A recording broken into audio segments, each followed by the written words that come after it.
अस्सलाम वालेकुम। Urdu fun TV में खुश आमदीद। ये हमारी कार है और ये हमें और ये हमारी पार्टी हो रही है। ये हमारी माँ है और बहुत सारा। ये किसने दिया? How sweet, thank you.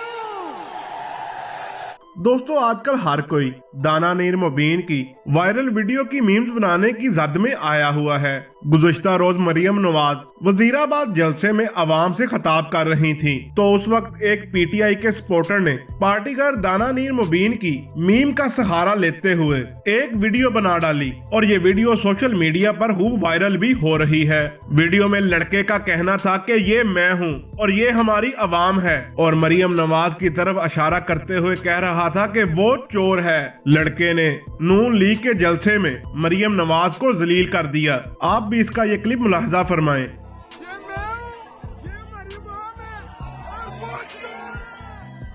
दोस्तों, उम्मीद करता हूँ मेरी ये वीडियो आपको पसंद आई होगी। वीडियो अच्छी लगे तो लाइक एंड शेयर जरूर कर दीजिएगा। मिलते हैं किसी अगली वीडियो में, तब तक के लिए अल्लाह हाफिज।